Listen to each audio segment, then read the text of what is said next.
L'allergie apparaît en 2 étapes. La première étape est silencieuse, avec une phase de sensibilisation qui débute lors de la première exposition à l'allergène. On ne se rend compte de rien. La deuxième étape est la phase de déclenchement. Les symptômes apparaissent lorsque l'aliment est une nouvelle fois consommé.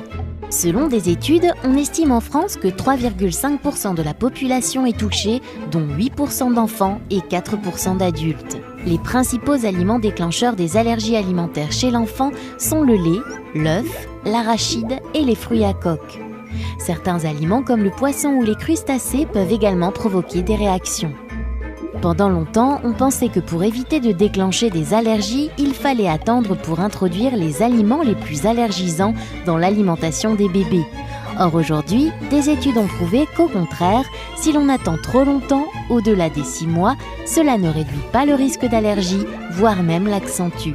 Pour mieux prévenir les allergies alimentaires chez l'enfant, il est conseillé de commencer la diversification alimentaire entre 4 et 6 mois, même en cas d'antécédents allergiques dans la famille, en commençant par les aliments les moins allergisants. Ainsi, l'œuf entier, le poisson, peuvent être proposés à 6 mois après avoir introduit les fruits et légumes classiques et les céréales avec gluten. De même, une compote de fraises peut être proposée dès 6 mois. Le kiwi, quant à lui, peut être proposé à partir de 8 mois. Sous forme cuite, dans un gâteau par exemple, les fruits à coque, l'arachide, peuvent être introduits plus tardivement, vers 1 an.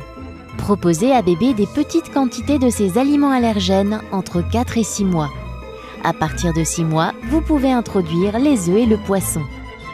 Pour éviter toute mauvaise surprise, il faut absolument apprendre à lire les étiquettes, car aujourd'hui les industriels précisent systématiquement tous les ingrédients présents dans leurs plats, y compris ceux sous forme de traces.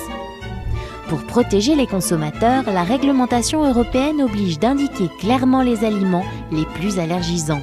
14 catégories d'entre eux sont identifiées. On les appelle les ADO, allergènes à déclaration obligatoire. Par exemple, on retrouve entre autres les œufs et les produits à base d'œufs, le soja et les produits à base de soja, les poissons et les produits à base de poissons. Mais alors, comment gérer les allergies au quotidien ? Même si cela peut paraître compliqué au début, l'enfant doit pouvoir mener une vie la plus normale possible sans se sentir différent des autres enfants. Il s'agira d'apprendre à reconnaître les allergènes en lisant les étiquettes, en demandant des informations précises aux commerçants et aussi de prendre le temps de cuisiner vous-même. Il est possible de trouver des aliments de substitution ou des recettes adaptées.